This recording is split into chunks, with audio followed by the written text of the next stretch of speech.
Assalamualaikum warahmatullahi wabarakatuh.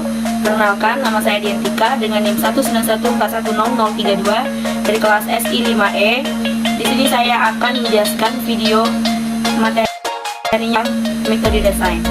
Baiklah, di sini saya akan menjelaskan tentang apa sih pengertian desain. Penggunaan istilah desain atau desain bermula dari gambar teknik arsitektur atau gambar potong untuk bangunan. Serta di awal perkembangan, istilah desain awalnya masih berbaur dengan seni dan karya.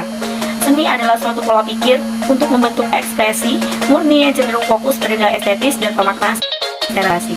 Dan berikut ada pengertian desain menurut para ahli.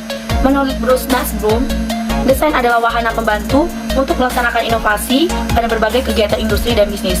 Sedangkan kata Khairul Amin, desain adalah suatu kerangka bentuk, rancangan, motif, pola, dan corak yang diimplementasikan terhadap suatu objek. Dan menurut J.B. Rishwick, desain adalah aktivitas kreatif yang di dalamnya terkandung penciptaan sesuatu yang baru dan bermanfaat yang sebelumnya tidak ada. Dan berikut adalah fungsi desain. Yang pertama, sebagai alat bantu dalam proses menciptakan suatu objek baru. Dan yang kedua, sebagai sarana desainer untuk menyampaikan ide atau karya ciptanya pada halayak.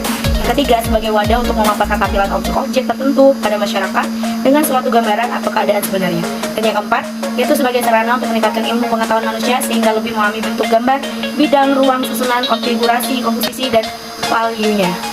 Tujuan desain yaitu yang pertama, untuk menciptakan satu objek, sistem, komponen, atau struktur yang bermanfaat bagi manusia. Yang kedua, untuk efisiensi, produktivitas, dan kualitas hidup manusia. Ketiga, desain yang dipadukan dengan unsur seni dan teknologi bertujuan untuk menciptakan keamanan, kenyamanan, dan keindahan. Yang keempat, agar manusia mengetahui apa saja kemampuan dan keterbatasan di dalam prinsip-prinsip desain. Yang pertama yaitu ada keseimbangan atau balance. Yang kedua yaitu ada kesatuan atau unity. Yang ketiga ada kontras. Keempat ada komposisi. Kelima irama. Keenam skala. Dan ketujuh ada fokus. Jenis-jenis desain terdiri dari dua. Yang pertama ada desain struktur.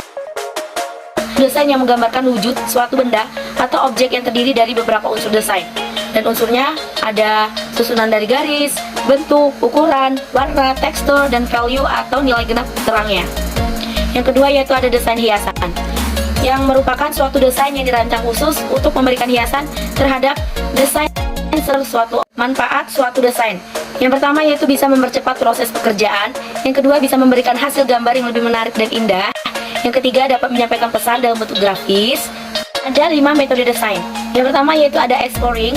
Metode para desainer mencari inspirasi dengan critical thinking guna menghasilkan rancangan yang belum pernah ada.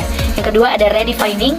Metode mengolah kembali desain yang sudah jadi agar menjadi lebih baik. Yang ketiga ada managing. Metode dengan cara menciptakan desain secara berkelanjutan dan terus menerus. Dan yang keempat yaitu ada prototyping. Metode modifikasi di sini desainer menggunakan desain warisan untuk memodifikasi dan diolah kembali. Yang kelima yaitu ada transposing, yaitu metode desain berdasarkan tren yang sedang berkembang. Kategori desain. Yang pertama yaitu ada desain komunikasi visual.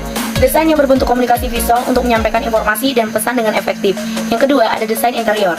Desain yang mencari solusi dengan efisien untuk sebuah ruangan. Yang ketiga ada desain arsitektur, merancang bangunan dan strukturnya. Yang keempat ada desain produk. Desain yang fokus memperbaiki fungsionalitas dan bentuk benda yang kita gunakan dalam kehidupan sehari-hari. Yang kelima ada desain busana. Desain yang menyatukan keindahan estetika dalam busana dan aksesoris. Dan berikut saya akan memberikan contoh desain grafis pemasaran.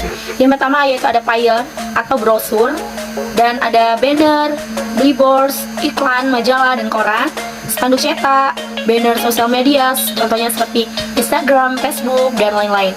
Dan ada katalog, dan ada company profile juga. Ada 5 unsur-unsur desain. Yang pertama yaitu ada garis atau line, yaitu berupa titik-titik. Dan yang kedua ada bidang atau shape.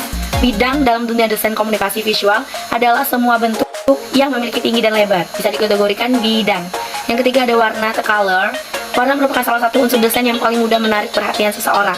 Nah, warna di desain ini terbagi menjadi 2, yaitu RGB, red, green, blue. Nah, pada dasarnya warna ini digunakan untuk output komputer. RGB merupakan model warna yang menggunakan intensitas cahaya additif. Sedangkan CMYK atau cyan, magenta, yellow, black, warna CMYK digunakan pada industri percetakan. CMYK adalah jenis ini biasanya ditimpakan pada media berbahan dasar warna putih karena dapat menyerap panjang struktur cahaya tertentu atau yang disebut dengan subtraktif. Yang keempat yaitu ada tekstur. Ini merupakan nilai raba pada permukaan suatu benda. Dan yang kelima adalah ukuran atau size. Ukuran dalam dunia desain dapat memberikan penekanan-penekanan tertentu dari sebuah besar kecilnya suatu objek. Baiklah, sekian dari penjelasan materi tentang desain dari saya. Apabila ada salah kata atau salah penyampaian, saya mohon maaf. Saya akhiri, wassalamualaikum warahmatullahi wabarakatuh. Terima kasih.